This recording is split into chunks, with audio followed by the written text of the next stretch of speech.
President Joe Biden wants $1.2 billion for a carbon capture scheme. Why not just plant some trees?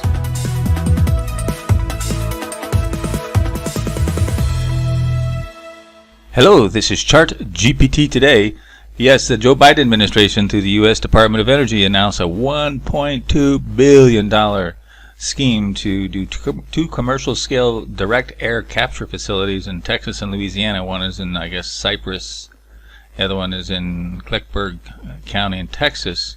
And they're both to be done by two different companies. I guess they're doing it's a little bit of a trial and error, I guess. And it's quite interesting that they hope to capture 2 million metric tons of carbon dioxide and then store it and do the technology there. Well, it's basically will take roughly 445,000 gasoline-powered cars and create 4,800 good-paying jobs in Texas and Louisiana. Well, this is what they say. Of course, the cost of that is around $600 per ton to do this, and of course, this is the initial cost, the ongoing cost. We'll take a look at that. And so the question is, why don't they just plant trees? Does it make sense just to plant trees? Well, there's a simple. In fact, this company here is centered out of Iceland, and they're doing carbon capture up there. They have this Orca plant. You can check out the description, the references in the description box on the post link.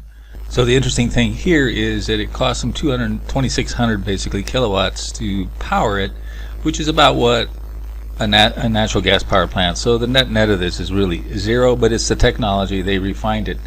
Of course, it's the technology is improving. So I want to compare this a little bit with just planting trees. I mean, okay, we can have all this newfangled stuff, but what about just having trees? So taking a look at what does a tree produce in terms of carbon capture, you can see the different types. Obviously, the hardwood tend to do better, and it depends on the age of the tree. Obviously, it'll depend on the foliage. So you can see here that they're anywhere from 500 to 1,500, let's say 1,000. Is the average with these different types of trees. Now in the description box you'll see that they're actually trying to develop trees that have a faster growth rate, so they'll have a better chance of getting carbon capture with just plain old trees.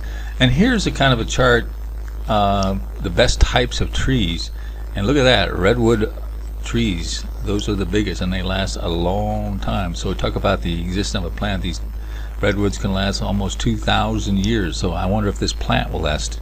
They're building down in Texas and Louisiana. Will they last 2,000 years? I don't think so. So you really do have to look at the long-term effects of this. And of course, trees can typically last 100 to 200 years as long as they're maintained and they don't burn up or anything like this. So, and I doubt that plant will last 200 years. So this is a kind of an interesting scenario here. So let's take a look at the mathematics of this.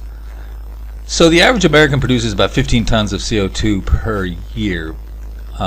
And on average, the average 10-year-old tree can absorb as much as, let's say we saw that earlier in the chart, a half ton per year. Each American would need about 30 trees to offset one's carbon, so that would take 30 trees.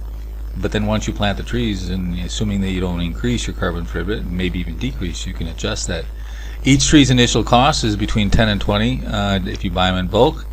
So the cost of this carbon capture is about $600, and of course what's not included in here is land costs, because one of the biggest problems is you need a lot of land to plant those trees, availability, and maintenance issues. Of course, I would imagine the maintenance issues would be less for trees, but not necessarily zero, but it's less than these machines, because they take people to maintain them, but so does a forest. So that's kind of interesting. So we asked the AI, what does it think? Which is better, trees or these carbon capture machines?